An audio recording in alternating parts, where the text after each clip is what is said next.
despacio por este trillo voy caminando. Espero llegar mañana a la Rosa.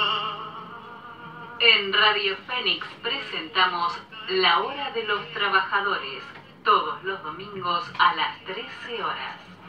Es dura la vida, hermano, para el que no tiene nada más que los malos. Muy buenas tardes, bienvenidos al primer programa de la audición del Partido de los Trabajadores. Mi nombre es Martín Girona, me acompaña Nicolás Pisoni. Buenas tardes, Nicolás. Buenas tardes a toda la audiencia. Estoy en compañía también del dirigente del Partido de los Trabajadores, Rafael Fernández. Buenas tardes, Rafael. Para mí es buen día, pero no almorcé todavía. Una cuestión de perspectiva. Bueno, un poco para presentar la audición que estamos empezando. Esta audición se suma a otros esfuerzos del Partido de los Trabajadores para desarrollar la propaganda y la difusión de un programa obrero, de un programa socialista. Se suma a la salida quincenal de nuestro periódico, Tribuna de los Trabajadores, y a nuestro trabajo cotidiano en redes. Pueden visitar la página pt.org.uy, donde además vamos a estar colgando estas columnas. Y bueno, y para comunicarse con nosotros a lo largo de la audición van a poder estar mandando mensajes al número 094-475877. Bueno, esta audición pretende ser un espacio, en primer lugar, para desarrollar las posiciones, el programa, los análisis del Partido de los Trabajadores, pero también pretendemos que este espacio se transforme en una herramienta para dar voz a los trabajadores organizados, a los explotados, a las mujeres, a los jóvenes, a los que están luchando por salario, a los que están luchando por defender el trabajo, la educación, por defender la libertad. En ese sentido, el año pasado cerró con consejos de salario que en su mayoría terminaron por debajo de la inflación, con pautas fijadas por el gobierno que dividían en tres categorías de aumentos, de acuerdo no a la situación de los trabajadores, sino a la ganancia de los empresarios, manteniendo en categorías medias, por ejemplo, los supermercados, que son cadenas internacionales millonarias, y el sector rural, donde las patronales se levantan de la mesa de negociación y el gobierno los premia decretando salarios de hambre para los obreros rurales. También el año 2018 cerró con cifras preocupantes de desocupación y destrucción de empleo, un 9% de desocupación, que fue la culminación de la destrucción de 50.000 puestos de trabajo en 3 años. El año también cerró con un salario mínimo decretado para enero de este año de 15.000 pesos, que constituye una verdadera miseria frente a una canasta familiar que es 7 veces superior a esta cifra. En nuestro país hay más de 400.000 trabajadores que ganan menos de 20.000 pesos por mes, es decir, un 40% de la población económicamente activa. El año 2019 en este sentido empieza otra vez con aumento de las tarifas públicas y aumentos del boleto, aumentando el peso sobre las familias trabajadoras de los gastos que no podemos evadirlos. Porque uno no puede dejar de pagar la luz, no puede dejar de pagar el agua, no puede dejar de pagar el boleto para ir a estudiar, para ir a trabajar. Esta es una situación que obliga constantemente a las familias trabajadoras a endeudarse y a vivir por encima de la capacidad que le permiten sus salarios. Este es un año que también se abre con un debate sobre la reforma laboral y sobre la reforma previsional, para subir la edad de retiro. En esto están de acuerdo todos los partidos que han gobernado el país. Entonces el pueblo trabajador uruguayo enfrenta grandes desafíos para este año. Y desde esta audición pretendemos contribuir con los debates y con la organización de las luchas de los explotados. Por último, este es un espacio para discutir las perspectivas de la izquierda en nuestro país, en el complejo cuadro latinoamericano y mundial pautado por crisis económicas, por crisis políticas y por protestas y luchas sociales. Es en este sentido que hoy nos acompaña Rafael Fernández, dirigente del Partido de los Trabajadores, que fue candidato presidencial en las elecciones del 2014, para hablar de situación política. Porque este es un año electoral muy particular, que se va a dar en un cuadro latinoamericano, regional, un cuadro mundial, si se quiere, de convulsiones, de cambios bruscos, de fuertes amenazas contra los trabajadores y contra sus conquistas. Y el signo más notorio de esta situación es, evidentemente, el retroceso del centroizquierdismo, del llamado progresismo, de los gobiernos nacionalistas, que han sido sustituidos en los gobiernos por diferentes variantes de derecha. El caso de Argentina, el caso de Brasil, de Ecuador, de Chile, son algunos ejemplos, siendo el gobierno del Frente Amplio uno de los pocos que se mantienen de esta ola de partidos centroizquierdistas que llegaron al gobierno a principios de los 2000. Entonces, un poco, el primer disparador es preguntarte, Rafael, ¿cómo ve el Partido de los Trabajadores este cuadro político y qué implicancias tiene para Uruguay, en particular en el año electoral? Bueno, Buenas tardes a todos los compañeros. Creo que la pregunta refiere a un cuadro de crisis mundial que tiene su epicentro en Estados Unidos en particular, pero que tiene la forma crecientemente de una guerra entre Estados Unidos y China, una guerra por ahora comercial, una guerra también de tipo fiscal y con otro tipo de medidas que favorecen a los capitales norteamericanos en contra de los capitales instalados en China. Y que tiene también en América Latina un foco de esta lucha intercapitalista, una lucha entre potencias por el control de los mercados latinoamericanos. En el caso de la crisis mundial, bueno, ha tenido expresiones políticas muy agudas, ¿no? Es decir, el proceso de llamado Brexit o la salida de Gran Bretaña de la Unión Europea, por ejemplo, que es algo no previsto desde el punto de vista de los principales analistas y de los mercados, el ascenso de Trump en Estados Unidos, que tampoco era previsto, el ascenso ahora reciente de Bolsonaro en Brasil. Es decir, que un proceso de crisis capitalista está asociado inevitablemente a procesos políticos compulsivos y hay grandes virajes en la situación política. Y lo que está teniendo como tónica desde el punto de vista político es que emergen gobiernos, en el caso de Trump, también de Putin en Rusia, Xi Jinping en China, bueno, en el caso de Bolsonaro en Brasil, y hay otros más, que tienen características de gobiernos de alguna forma bonapartistas o de carácter unipersonal, gobiernos donde se concentra el poder político en las manos de un jerarca, un presidente, que gobierna abiertamente sobre el conjunto de la sociedad. Y en el caso de Trump y de Bolsonaro también, se plantea que es un gobierno de ataque a las conquistas de los trabajadores, un gobierno que plantea una guerra de clases. Y esto en relación a un periodo reciente marca un cambio político importante porque la burguesía había intentado recurrir a los gobiernos llamados de colaboración de clases o de Frente Popular, de distintas formas, como por ejemplo el PT de Lula o bueno, los propios Kirchner en Argentina, bueno, ese Frente Amplio, el caso Frente Amplio en Uruguay. Son gobiernos que buscaban cooptar a los sindicatos, cooptar a las organizaciones obreras, bajo la idea de que era posible una serie de avances en el marco capitalista. Y estos gobiernos lograron precarizar el empleo, lograron llevar adelante una política de enormes ganancias para los capitalistas, pero esa política se agotó y bueno, lo ve claramente uno en Brasil, donde hay una caída sistemática de la producción y por lo tanto la burguesía brasilera, por ejemplo, que le daba el respaldo al PT de Lula, pasó a ser opositora, a derribar a Dilma Rousseff, a meter preso a Lula y no triunfó del todo el proceso político instaurado por esta burguesía industrial, porque en realidad ellos pretendían llevar a otro político al poder, es decir, un sucesor de Temer del mismo palo más o menos, y termina ascendiendo por el fracaso de todos estos partidos burgueses en Brasil también, un aventurero político vinculado al ejército, o sea que tuvo el apoyo abierto y expreso de los mandos militares en todo este proceso, que es Bolsonaro, y que viene a liquidar las conquistas obreras al punto de, bueno, eliminar el Ministerio de Trabajo, decir que hay que eliminar la justicia laboral y que ir a un régimen de contratos individuales donde el trabajador expresa de los intereses de la empresa y no hay posibilidad de contrato colectivo, convenios. Por lo tanto, es claramente una política de guerra que se junta con el planteamiento del aumento de la edad de retiro, rebaja de las jubilaciones, etcétera, que está colocado también a nivel planetario, ¿no? Es decir, es un planteamiento de ataque al conjunto de la clase obrera internacional. Este es el panorama general en el cual se inserta Uruguay y que es evidente que está planteado también en nuestro país. El año pasado, por ejemplo, a esta misma altura, en enero, se hizo el gran acto en Durazno de los llamados autoconvocados, luego un solo Uruguay, un movimiento que reclamaba liquidar políticas sociales, reclamaba reducir el costo del Estado en relación, obviamente, al gasto social, y también reclamaba una devaluación monetaria. Toda una serie de políticas que el gobierno ya las viene haciendo de alguna manera, pero que para estos sectores capitalistas no es suficiente y reclaman un viraje y un ataque más en regla.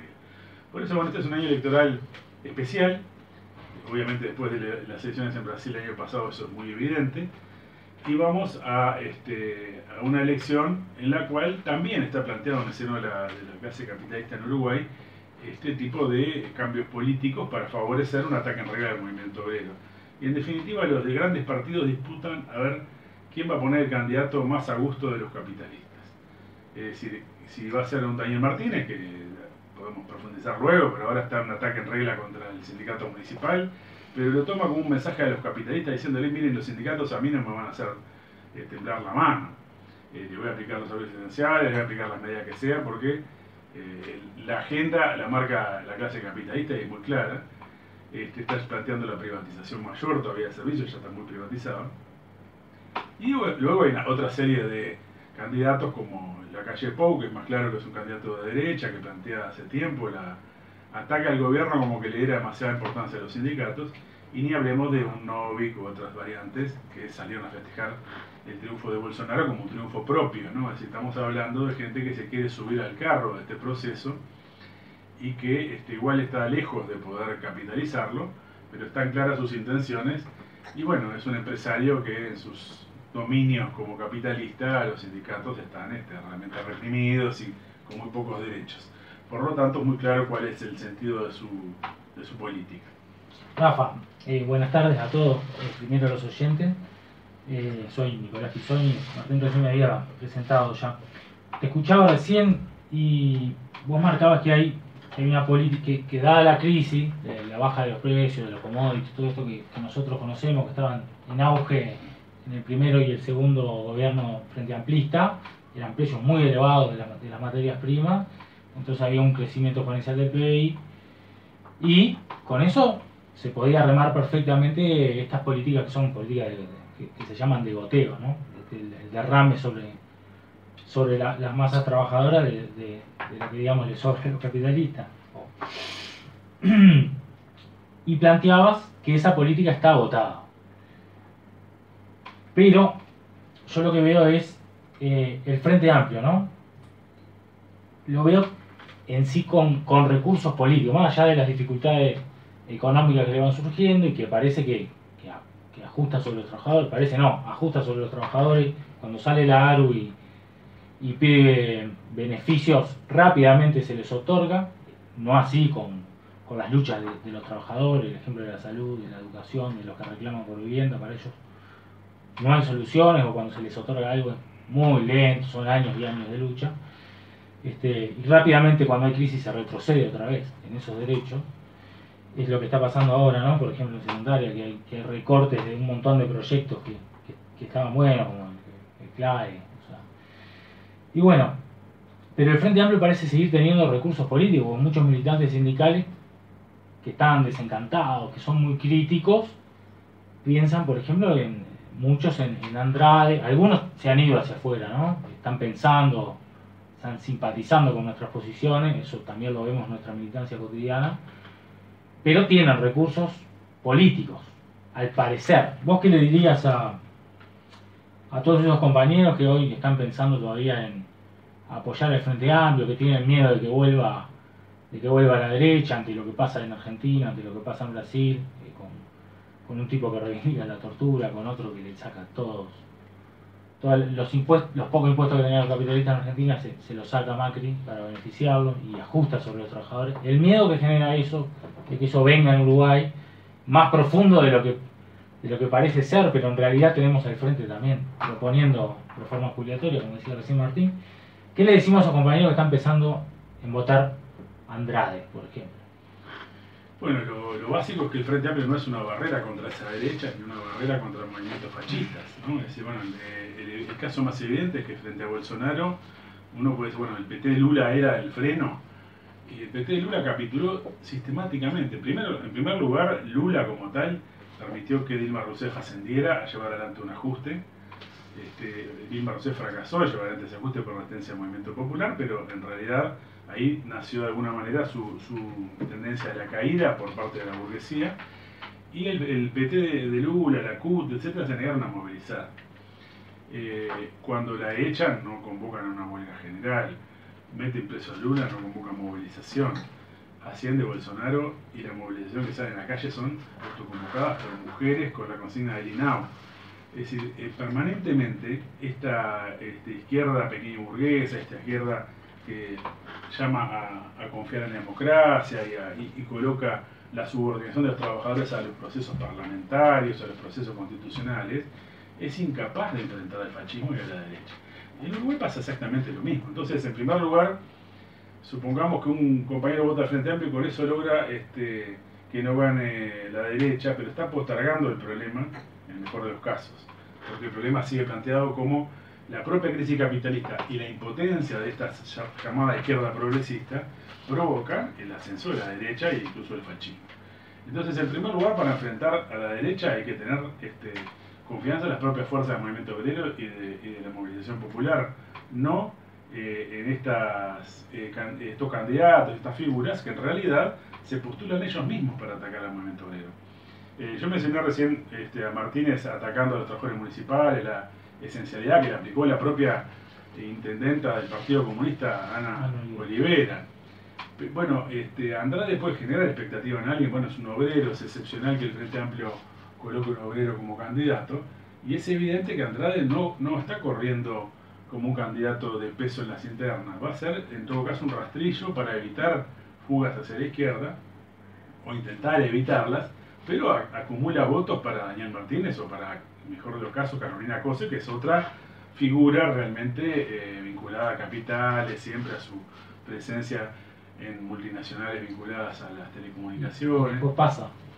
Después pasa con el Partido Comunista, por ejemplo, cuando ocupa cargos en el PIT-CNT, cuando hay conflicto de los trabajadores reclamando, te recomiendan abandonar el conflicto para tal cual cambiarlo por una esencialidad. Y porque mejor que no te declaren esenciales, entonces mejor, vos bajás la lucha para que no te declaren la esencialidad, y en realidad el problema sigue siendo el mismo, ¿no? Termina siendo que los trabajadores postergan sus reivindicaciones en función de mantener el pago de la deuda externa, en función de toda la política de subsidios a los grandes capitales, y no resuelven los problemas trabajadores. Entonces, no es solución, obviamente, votar al Frente Amplio, ¿no? Eso va de suyo que si la experiencia que han recorrido trabajando con el Frente Amplio no alcanzó, bueno, no va a alcanzar 10.000 palabras que digamos nosotros acá en esta radio. Pero lo que sí, hay muchos compañeros que ya han roto con el Frente Amplio de alguna manera, que ya votan en las elecciones a listas que no son Frente Amplistas, que son de oposición a las corrientes Frente Amplistas y oficialistas. Y esto es bastante extendido en muchos sindicatos del país. Tenemos que ver eso como una tendencia política incipiente, porque esos trabajadores que en el sindicato votan a corrientes clasistas o más combativas, están buscando una salida, pero todavía no logran una expresión política para ese movimiento. Y eso es lo que de alguna manera tenemos que hacer en este año, ¿no? Es decir, lograr convocar un gran movimiento, un gran debate en primer lugar, con asambleas de trabajadores, con instancias de discusión entre distintas organizaciones, para colocar la idea de un polo obrero y socialista. Bien. Ese es un poco el planteamiento que hace el PT para este año, porque obviamente no se trata solo, bueno, venía el PT, sumate al PT, que por supuesto lo planteamos siempre, sino de que todos esos activistas estudiantiles que, por ejemplo, estuvieron en contra de los dos candidatos a rector que había, ¿no? Que era la reelección de Marcarián o la elección de Arín, ambos vinculados a políticas de privatización y de caída de la calidad educativa incluso, y en el movimiento sindical toda una serie de movimientos que reclaman independencia frente al gobierno y que dicen no va más con el Frente Amplio, no somos parte del mismo bloque social y político de los cambios, como dice el Partido Comunista o sectores del Frente Amplio. Bueno, a todos ellos decimos vamos a un debate, formemos un polo obrero y socialista y intervengamos en las elecciones. Para nosotros esta elección es subordinada a este proceso de organización y de lucha popular. Por eso el PT es el partido que todavía no ha declarado ningún candidato, porque en realidad es un partido que confía en primer lugar en la movilización de los trabajadores. Entonces, en primer lugar, había que agotar todo el proceso de lucha. No vamos a hacerle el caldo gordo a todos los partidos y al gobierno en primer lugar, que querían adelantar el cronograma electoral y que los trabajadores no se movilizaran, sino que colocaran su punto de vista en a quién van a votar. Que es más o menos elegir con qué mano te van a pegar el sopapo, no es una solución. No, nosotros queríamos confiar en los trabajadores, en las propias fuerzas, y bueno, evidentemente ya estamos en el proceso electoral. Todos los partidos han proclamado candidatos, el PT en su momento lo hará, pero lo hará vinculado a esta discusión con sectores de izquierda, y sectores del movimiento obrero, movimiento estudiantil, que están buscando una salida y que de alguna manera nosotros no es el planteamiento sectario venía el PT nada más. No, vamos a organizar un debate y organizar un proceso de asambleas que lleve a realmente protagonizar un reagrupamiento político diferente. Esto que planteas, Rafa, me parece muy interesante como método de elección de candidatos, porque hasta el momento todos los partidos que han gobernado el país ya han elegido a sus candidatos y lo han hecho en procesos que están muy lejos de esto, digamos, que vos estás planteando. El propio Frente Amplio eligió sus candidatos, sus precandidatos en un congreso, que volvió a dejar de manifiesto que las instancias democráticas de representación de las bases y de los militantes son cada vez más una ficción en el Frente Amplio. Digamos, son una pantalla que trata de ocultar lo que es cada vez más evidente, que es la separación entre los dirigentes del Frente Amplio, integrados al Estado, que ganan salarios de 100.000 pesos o por encima, y las bases del Frente Amplistas, que progresivamente se han transformado en votantes pasivos que votan cada 5 años y no deciden realmente nada de lo que luego van a ser sus representantes o sus llamados representantes en el gobierno. Porque los programas que se votan en los congresos no han mandatado en lo más mínimo al Poder Ejecutivo. Ejemplos claros son el problema, por ejemplo, de los gastos sociales. El programa del Frente Amplio ha tenido el problema del presupuesto del 6% para ANEL y UDELAR, y esto es algo en lo que sistemáticamente los sucesivos gobiernos del Frente Amplio han incumplido. La declaración de antiimperialismo, que en el programa del Frente Amplio en este momento no es más que una mera decoración, porque a la hora de llevar adelante del Poder Ejecutivo posturas con relación al imperialismo, aprueban tratados comerciales. Bueno, el otro día, la OEA votó que el gobierno de Venezuela era ilegítimo. Era ilegítimo y no lo reconocían. Votaron a favor muchos países y la postura de Uruguay fue abstenerse ante eso. Lo cual me parece, o sea, no quiero quedar del todo mal, pero le hago el favor al imperialismo norteamericano que está intentando, más allá del acuerdo o los no acuerdos que tenemos con Maduro, está intentando derribar un gobierno para quedarse con sus recursos naturales, con los recursos naturales del país. Absolutamente. Esto mismo valió para el ingreso de las tropas yanquis en el marco del G20. Cualquier declaración del imperialismo se cae cuando vos votás o impulsás una ley desde el Poder Ejecutivo, un proyecto de ley para el ingreso de las tropas imperialistas para servir de plataforma de seguridad, de plataforma de apoyo para la represión en Argentina. Y en el sentido, digamos, no hay ninguna declaración del imperialismo que uno pueda colocar en el programa. Digamos, los militantes frente amplistas no tienen realmente capacidad de incidir sobre las decisiones que toman sus dirigentes, que toma Vázquez, que toma Astori, porque los que lo mandatan no son los militantes del Congreso del Frente Amplio, sino que es el capital financiero, es el FMI, son las consultoras de riesgo. Y en ese sentido, con esto que vos tratabas del Frente Amplio o de los centroizquierdismos como barreras frente al avance de los militares, frente al avance del fascismo, un ejemplo bien claro es el problema de Haití, además del G20. Si hay algo que ha preparado a los militares latinoamericanos en un esfuerzo de represión, de seguridad interna, de cumplir tareas que las constituciones nacionales de todos los países excluyen a los militares, ha sido el desarrollo de la ocupación de Haití. Y esto tiene un signo progresista. La ocupación de Haití tuvo el signo de todos los gobiernos centroizquierdistas y nacionalistas que gobernaron en esta década América Latina. Y el brasilero que estuvo al mando de esta operación actualmente es asesor de Bolsonaro. Entonces acá tenemos una política en la cual la confluencia... Ese fue el que dijo que en Haití se habían hecho respetar pegándole tiro a la gente desde arriba de un edificio, ¿no? Sí, que fue el que estuvo al mando de todas las tropas latinoamericanas, Tal cual. Yo creo que este tema de Venezuela que mencionaron, obviamente nosotros hemos sido muy enfáticos en denunciar el carácter de alguna manera acabado de estos regímenes nacionalistas llamados bolivarianos, la boliburguesía que a través de la corrupción se ha beneficiado para obtener enormes beneficios mientras el pueblo está viviendo una situación de crisis humanitaria muy evidente en Venezuela. Pero lo que está planteado aquí hoy en día en el escenario latinoamericano e internacional es una amenaza de invasión, ¿no? Es decir, cuando estos gobiernos del llamado Grupo de Lima están declarando que es ilegítimo, se están proclamando, ya creo que ya hay 2 presidentes de Venezuela proclamado por fuera de Maduro. Y entonces se está preparando un planteamiento para una intervención incluso militar, o en primer lugar presionar al ejército para que dé un golpe de Estado en Venezuela.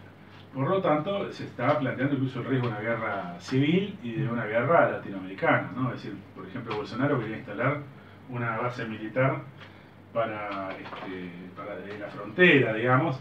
El ejército de Brasil dijo, ojo, mejor no, porque si los rusos presentan otro, ya entramos en una guerra internacional en América Latina, eso según lo que dice la prensa. Pero los trabajadores de América Latina, en primer lugar, tenemos que hacer nuestra campaña de solidaridad y de ayuda humanitaria a los venezolanos, no a través de los gobiernos, sino a través de los propios sindicatos, las organizaciones obreras, y en segundo lugar, movilizarnos en contra de cualquier intervención sin dar el más mínimo apoyo político al gobierno de Maduro, como nos movilizamos en contra de Bolsonaro sin dar apoyo político a Haddad o a Lula, que fueron de alguna manera los que llevaron adelante este proceso. Estamos medio redondeando, tenemos un minuto. Bueno, les agradezco esta primera invitación al primer programa de la audición del PT, y está bueno que esta audición sea también abierta a que vengan a hablar compañeros de la DIOM sobre la situación que enfrentan en este momento de amenaza, de ataque a su lucha por parte de Daniel Martínez, y que los culpa de la basura en la calle, que la tiene todo el año Daniel Martínez, pero en campaña electoral ahora resulta redituable ponerse en un discurso bolsonarista de alguna manera, de ataque a los sindicatos. Yo por eso les agradezco y bueno, les invito a cerrar a ustedes. Rafa, muchas gracias a vos. Vas a andar seguido por acá, evidentemente. Y bueno, invitar a todos los luchadores sociales, saber que acá tienen un espacio para poder venir, hacer sus reclamos, sus denuncias, reflexionar acerca de las diversas temáticas que estamos teniendo en la sociedad en la que vivimos, donde hay cada vez más fragmentación, más violencia, y invitar a todos, a los estudiantes con sensibilidad social, a los intelectuales comprometidos con la lucha de los de abajo, a los trabajadores, y bueno, vamos arriba, que vamos a construir una alternativa y una salida para estas crisis.